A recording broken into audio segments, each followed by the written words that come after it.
Welcome to Parent Coaches Unleashed with Carrie and Jessica, where no topics are taboo or off limits. Join us as we let loose and discuss the real, raw feelings about parenting. In each episode, we will bring you heartfelt discussions, real-life stories, and special guests that will both entertain you and encourage community so no one feels alone in their parenting journey. Thanks so much for listening. Now let's start the show.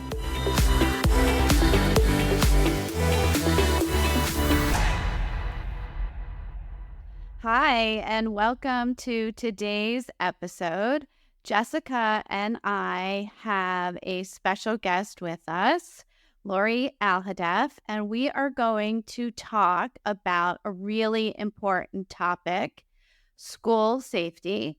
So, if you are a parent, I assume you're a parent because why else would you be listening to our podcast? But parents, you will want to listen to this episode and you'll want to take notes. So, Jess, would you like to introduce Lori to us? It would be my honor and my pleasure.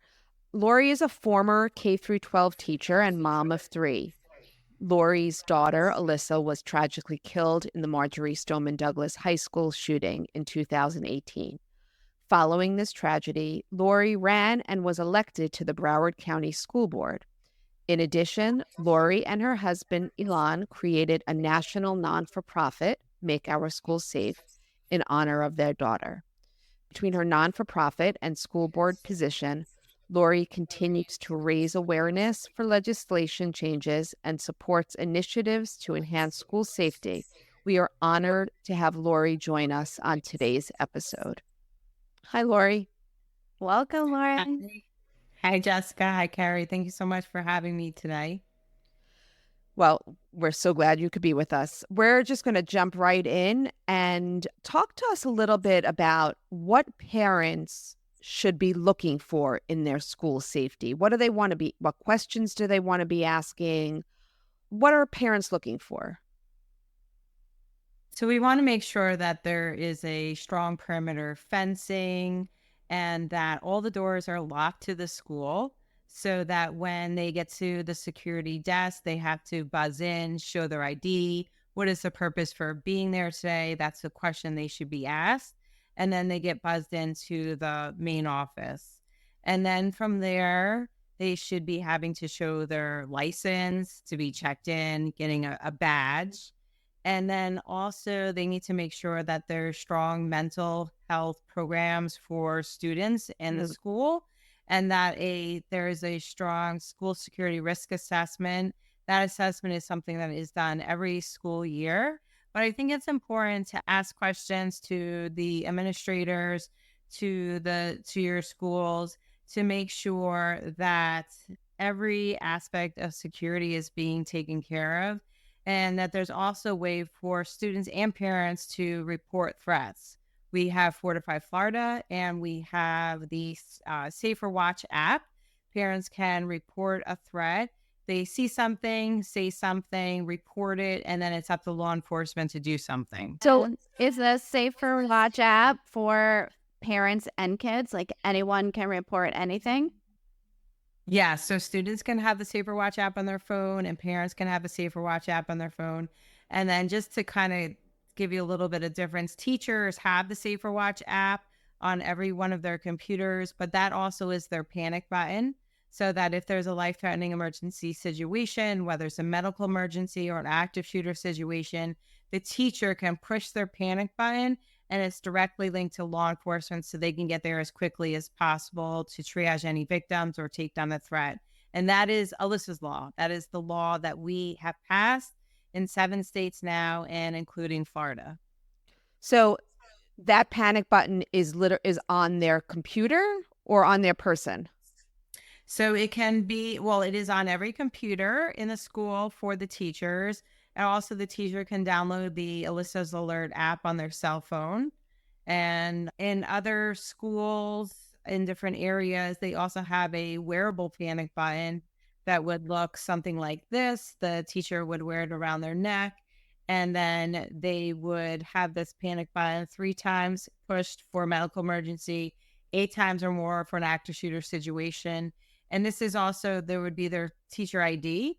And this was used in the Appalachia shooting a couple of weeks ago. Sadly, 4 people died, and my heart goes out to those families. But the wearable panic button was used and helped to save lives, and law enforcement got there faster to apprehend the shooter to prevent further loss of life.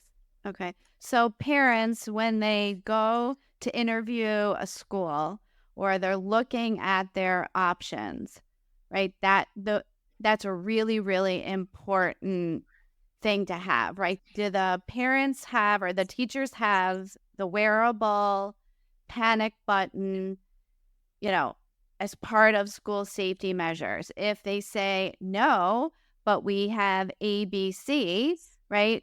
Should one thing be better than another, or it's based on the parent and how they feel in terms of how they're communicated, what the safety measures are? Like, do you have recommendations there? Like, they absolutely must have these 3 things.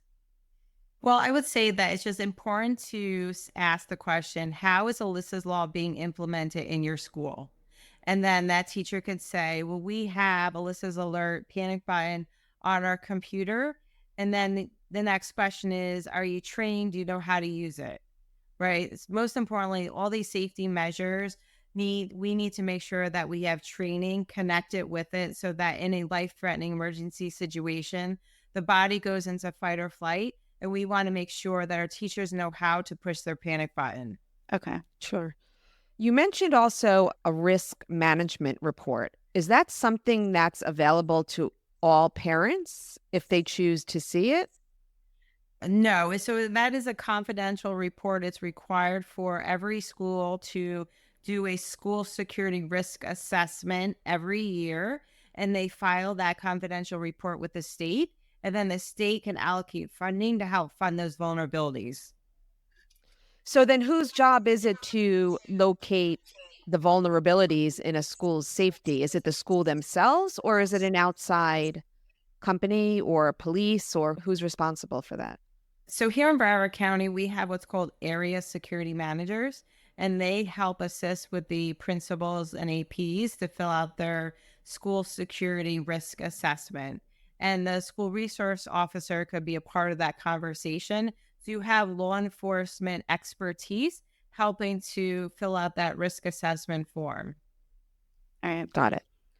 Are these questions or this information, do you recommend across the board, like from preschool to college? I mean, college campuses get a little different because they're so much larger than your typical public school setting, but across the board, would you say these questions should be asked? Yeah, so absolutely. I think it's so important for parents to be engaged, involved, to ask the questions. I'd say that I lived in the Parkland bubble before 2018, before the shooting here.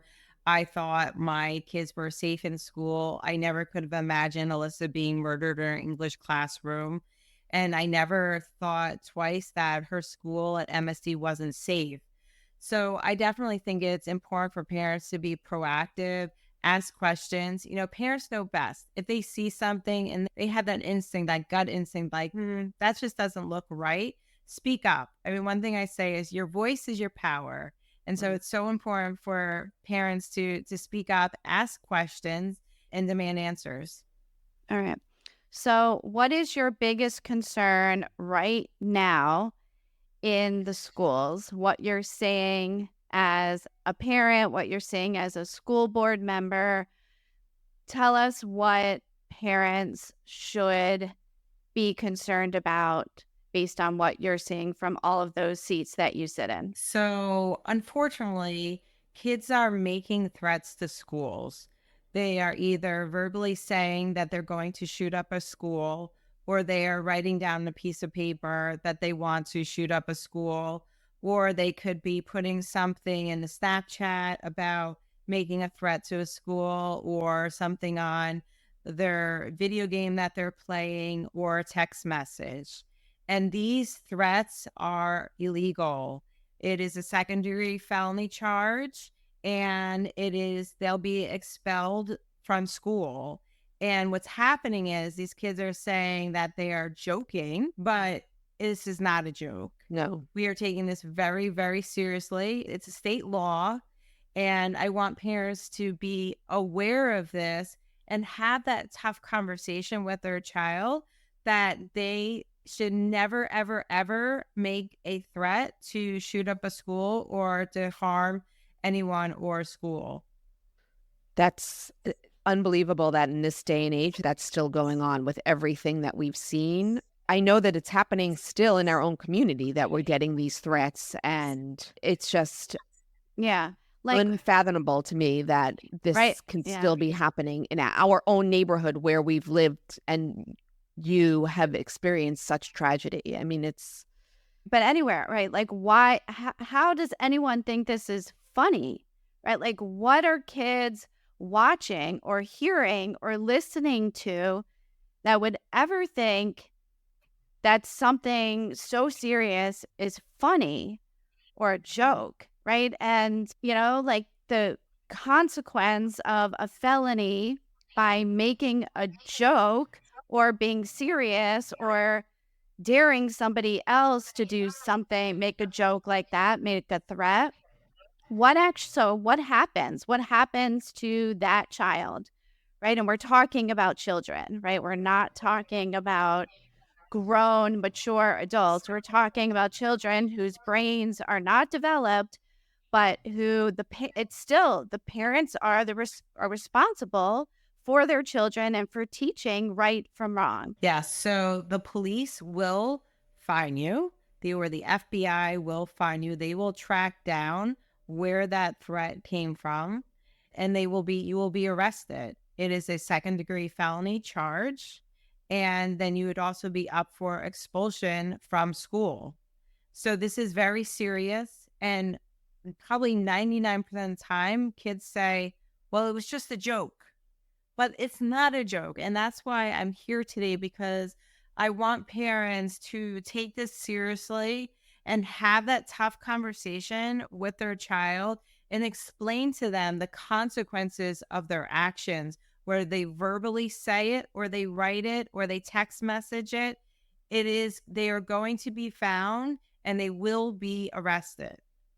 And if this should happen to a child in school or outside of school, right, and they are charged with a felony and the parents come forward and hire an attorney and say, my child was just joking, right? Like, can they get off? Like, can this be wiped away from their record? Like, I want to make it clear and make sure that parents, because there's going to be the parents that say, oh, not my child, right? My child would never do that. And then they do. So can this be wiped away from a child's record? Or will this affect their life forever? Yeah, it's a second-degree felony, and they will be charged, they will be found, and they will be up for expulsion from school. So this is on their official record, and it doesn't matter if you say, I'm joking. It will still be on your record. You can't just get out of it. And so, I'm here today as parents, to have that tough conversation with their child, because at the end of the day, kids continue to do this. Even though we've had our sheriff speak about the consequences, our superintendent, I have as a school board member, but kids aren't listening. And so it's super important that parents take that responsibility and the accountability to sit down, have that tough conversation with their child. Also, check their phones, know what their passwords are, know what they're writing on social media, what pictures are they posting. It's really important that we are actively engaged. Like, we own the phone, we pay for their phone. And so you need to have their passwords and you need to be checking their phones. Lori, I don't know if you know the answer to this, but is there any particular profile of a child that has been making these threats? Could be anyone, any ages? Is there more girls than boys? Like, is there any one particular demographic that the kids making these threats fall into. No, I wouldn't really say that. But what I would say is potentially these kids are maybe feeling bullied, like that they are being made fun of in some way. And that's their way of retaliating, possibly against the bullying that is happening to them. But there is kids of all ages that are continuing to do this, and from elementary school, middle school, up even to high school. So it's a real problem. But that's why I felt like it was so important for me to be here today to talk about this, right? Because we don't talk about it, then, people are just going to be in denial that it's even happening until it's their kid that does this. Right. And then it's happening. Right. Are there any statistics? Like, is it happening once a day? Is it happening once a week? So how prevalent? So after Appalachia school shooting, it was happening a lot. Sadly, though, it has calmed down. Okay. Knock on wood. Okay. But, I think that the more parents are learning about this and having those conversations, it is helping. And, we will continue to talk about it, but it's just so important so we can prevent this from happening, because at the end of the day, kids are losing out in their education. And then also it is bringing in all of our resources, our law enforcement to the school to make sure there is not an active threat at the school. It costs money and administration time, and it's time being taken away from educating our students. Is there anything being done at the school level, any assemblies or any type of information being given to the kids themselves about this?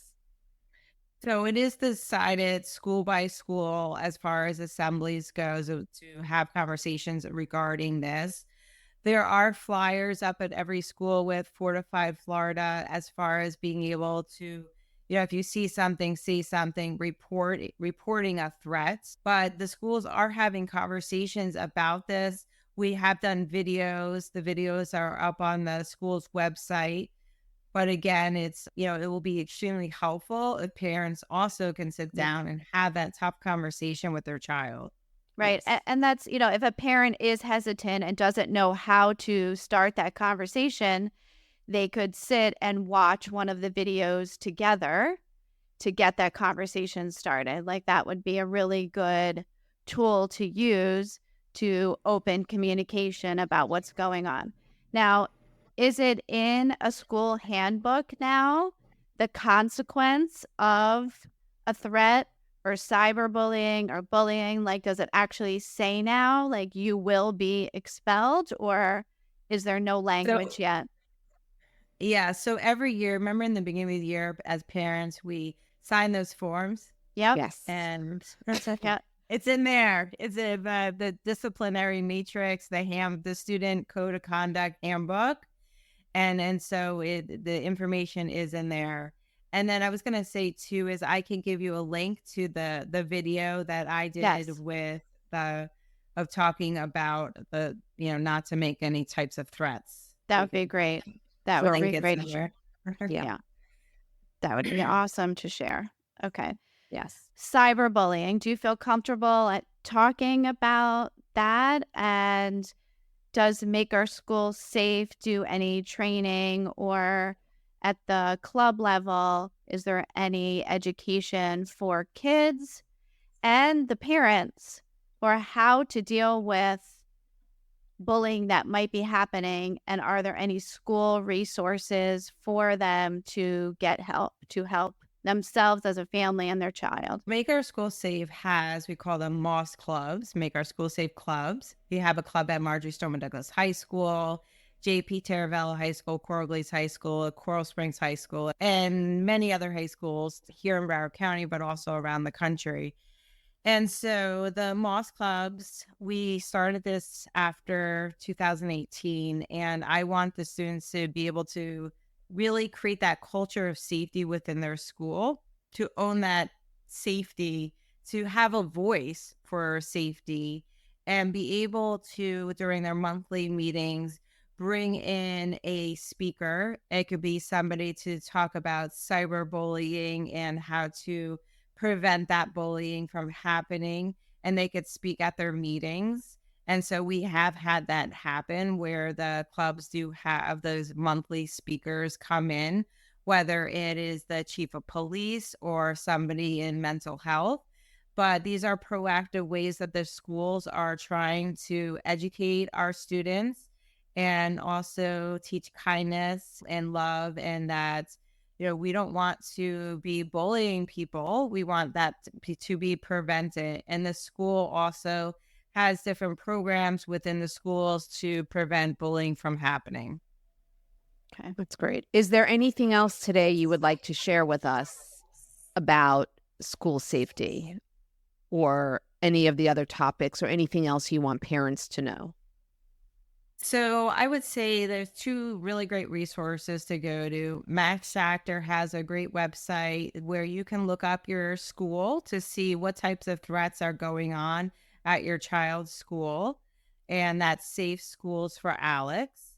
Okay. And then at makeourschoolsafe.org, we also have resources and ability for parents to advocate for Alyssa's Law, sign up for a Moss Club. And then we also are going to have Moss Moms and Moss Dads, where parents can be actively engaged in the school safety at their child's school and be a voice for school safety. And our website is makeourschoolsafe.org. That's great. We'll put that on our notes as well. I'm curious about one other thing, and if you would share your experience. This isn't something we spoke about previously, but I know for me, after 2018, when we started touring colleges, security became number one for me. Like, how was that for you when you started looking at schools for your boys? Yeah, so the colleges have such open campuses. Right.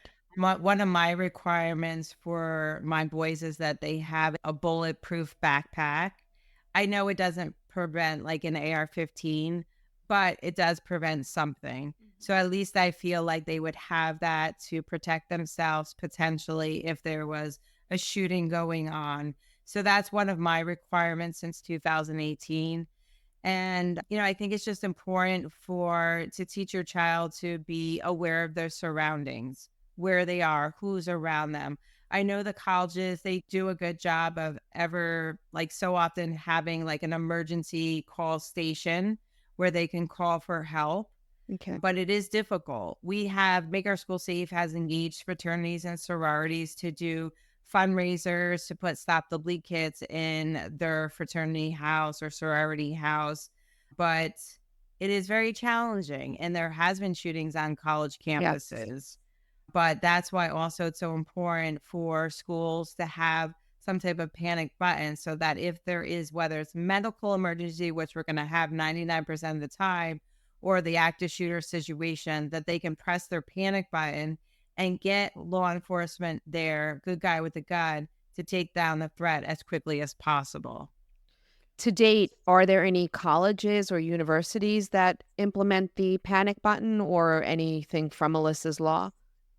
So the law does not include colleges in it. And I'm not aware of anybody that's, currently using like a wearable type of panic button, but it's something that, should not only be in schools and universities, but also hospitals. Yeah. My husband, Dr. Ilan Alhadeff, just wrote an article that was out today regarding hospitals and doctors and nurses needing their panic button. That's true. Yeah. Unfortunately, the society that we live in, it seems like everyone's going to need them sooner or later. Right. And if you think about it, our banks have always had panic buttons. Our elected officials have panic buttons at their desks. Yeah. Right. And it's just so vitally important. And, one thing I was thinking about, and we implemented this year in all of our high schools, was the metal detectors. Okay. Just like our airports have the metal detectors, we now have metal detectors that our kids are walking through. And yes, the first day was very difficult, but they've learned the process and it's working, and they're preventing weapons from getting into our schools. Yeah. prevention is what we're all looking for, right? We're looking for, yes, new procedures, new things coming in. It's going to take time for kids and teachers and schools to adjust. But I think as we all have to just be patient, right? Be patient because these new tools that we can use to help our kids be safe at school, right? It just takes time, and we should be patient and supporting all efforts to implement new safety protocols. Yes.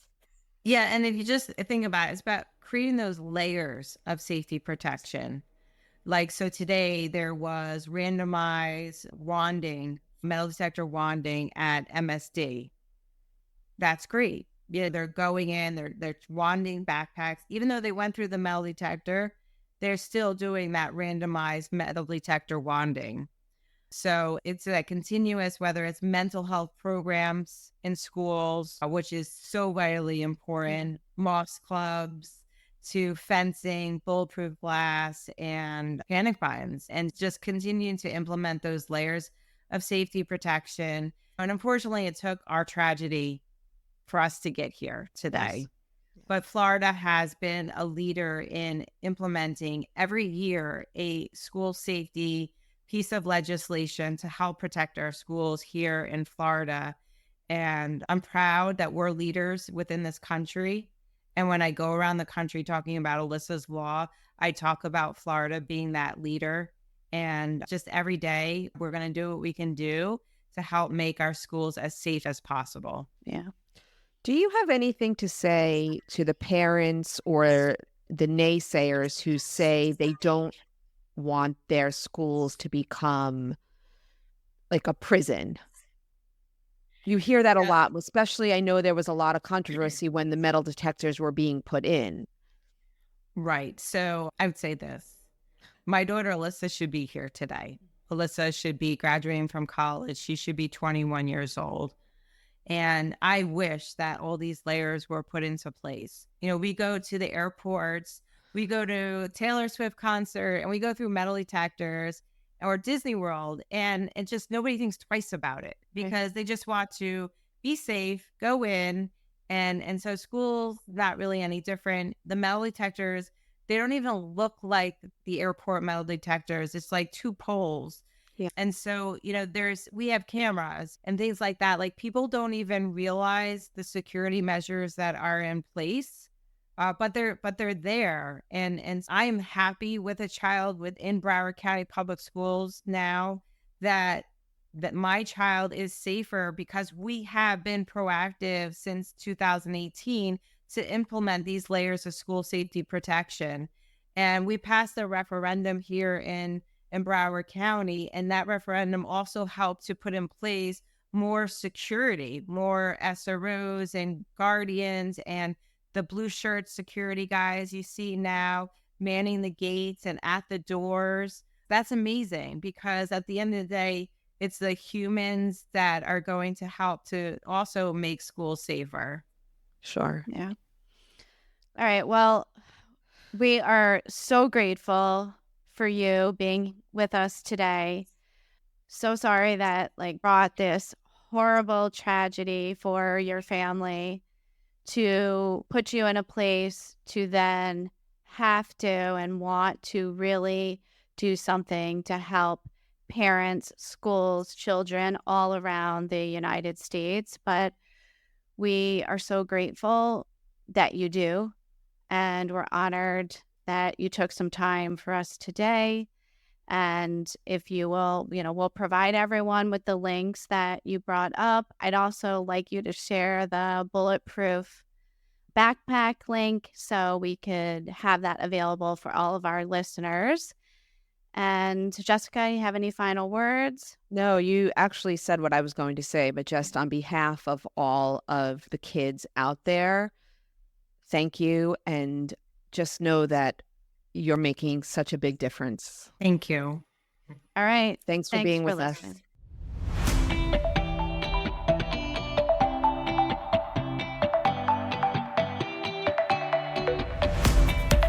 Thank you for listening to this episode of Parent Coaches Unleashed with Carrie and Jessica.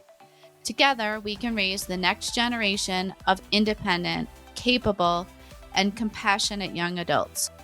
We encourage you to send us an email with questions and feedback to info@parentcoachesunleashed.com. Please remember, you are not alone on this parenting journey.